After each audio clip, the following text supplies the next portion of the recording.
Namaskar. Is the mic on? Am I visible?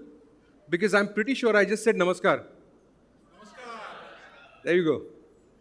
On my travels across the country, I meet people from different villages, towns, cities all the time. And what's the first thing we ask each other? No, not what's your name? Where are you from? People from the villages in the smaller towns usually respond with the state that they belong to rather than that particular village. So, I'm from Uttar Pradesh rather than Shahjahanpur. I'm from Maharashtra instead of Morgaon.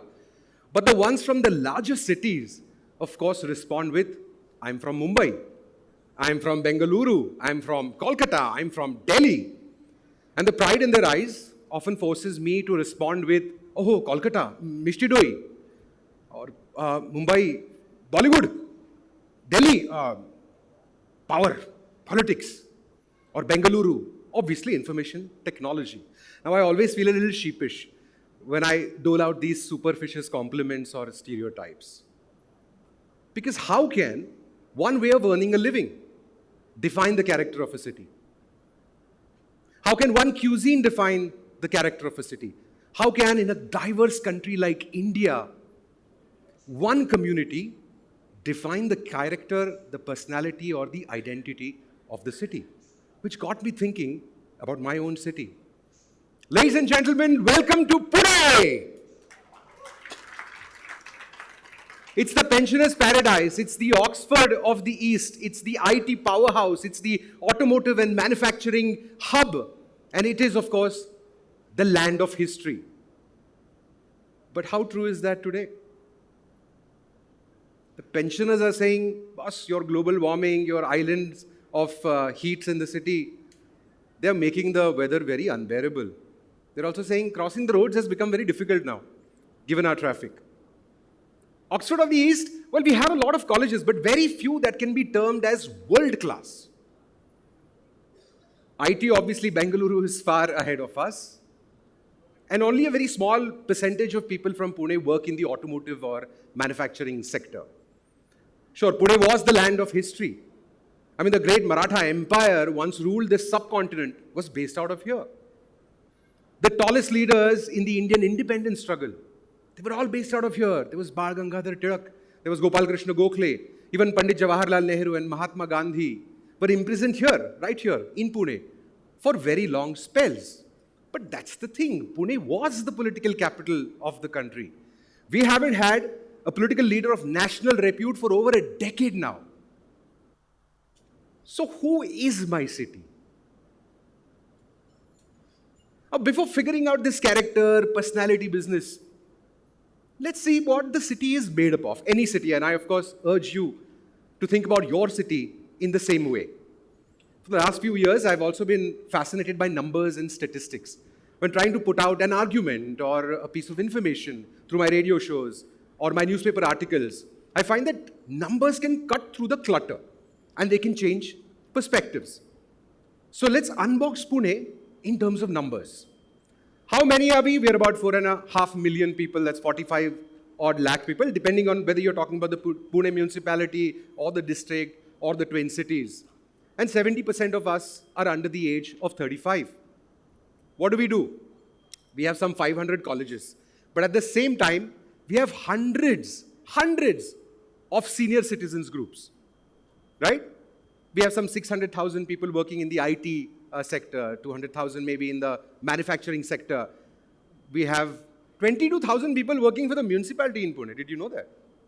These are government officials, workers. And 15,000 people work at collecting and disposing the waste, the 2,200 metric tons of waste that we create every day. How do we move? We have 2,500 kilometers of roads in this city. That's almost the breadth of India. Imagine that. And on these run some 90,000 rickshaws, some 40,000 cabs, and of course we have 3.5 million two-wheelers. We have 1 million four-wheelers. There is one vehicle for every Punekar today, every citizen of Pune. That's a great distinction, isn't it? And every year, we have 200,000 more vehicles that are registered right here in my city. 500,000 of us use buses. We have 1,500 buses. We ideally need 4,500, but we have to make do with 1,500 for now.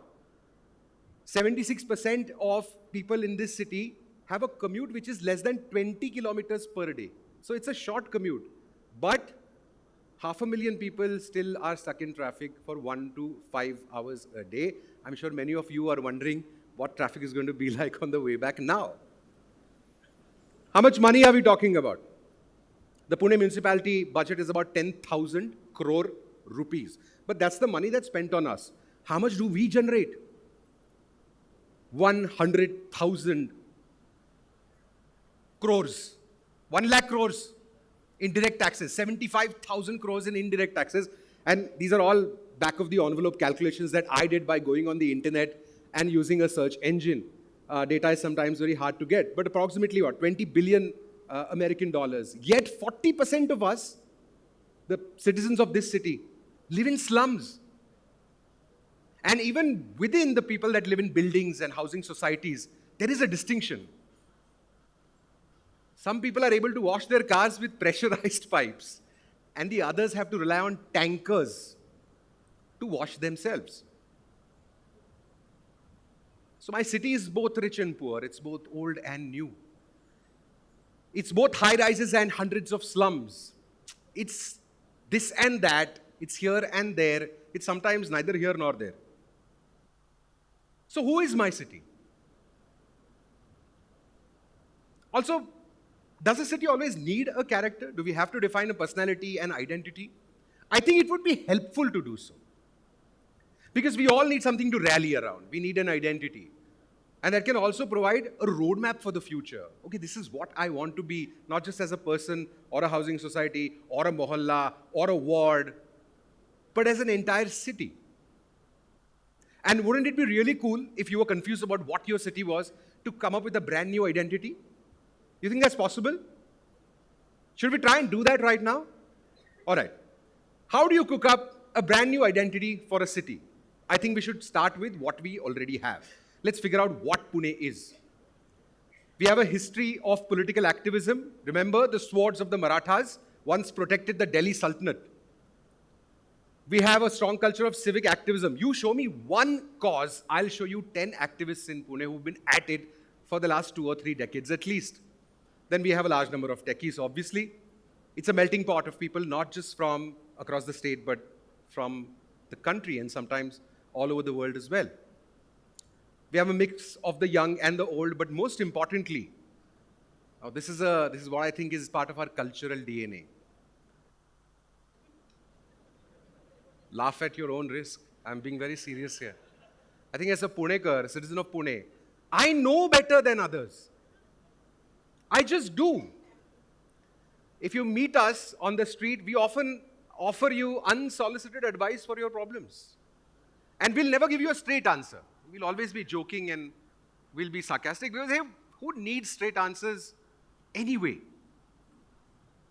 Now, if we put all of this together, do you think it's possible to turn my city of Pune into sound effect? नहीं, budget कम है थोड़ा सा. मैं खुद करता हूँ. Into the city of innovation, where every person in the city commits himself and herself to find new answers to old problems, or at the very least, find new problems altogether. What would this mean practically? Well, first of all, we'd invite companies from all over the world to set up their R&D centers right here in Pune. And not just in information technology, because we have the manpower, but also in automotive technology. Why? Because we have terrible roads and the worst drivers in the world. If you can make your autonomous driving technology work in Pune, I guarantee it will work anywhere else in the world. How about food, because we are such picky eaters? How about filmmaking, because we have the Film and Television Institute of India? And of course, because of our dramatic natures. What else? Agriculture, we are surrounded by fertile farmland and farmers. Fertile farmland and farmers, not fertile farmers. How about fashion?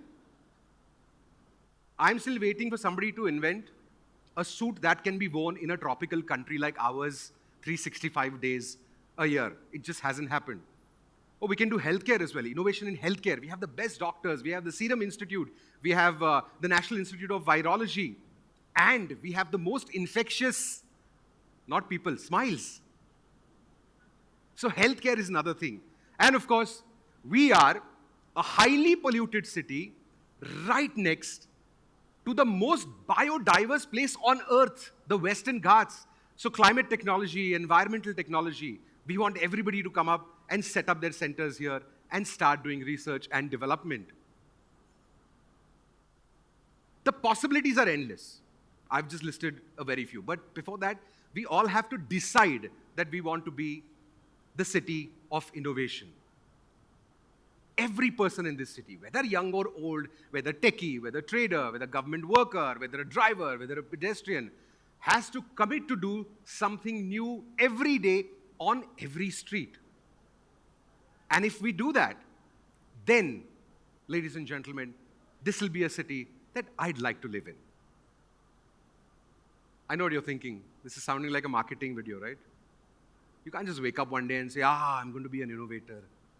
I'm going to start innovation from tomorrow. That's just not how it works, because there are a lot of work that you have to do before that.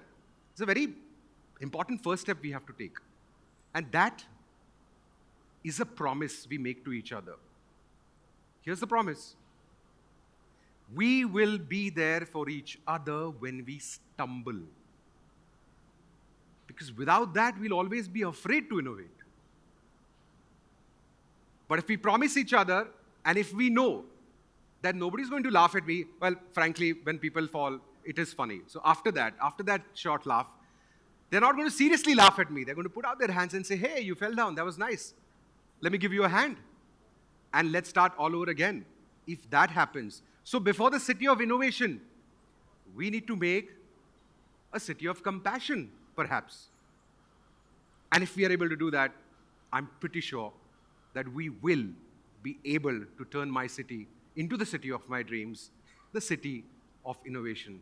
So, my dear friends, what is that one thing, that one idea, that one innovative thing you always wanted to do that would change not just your destiny, but the destiny of your city? I hope you go ahead and do that, knowing that the people of your city, the people of Pune, have your back. Thank you very much.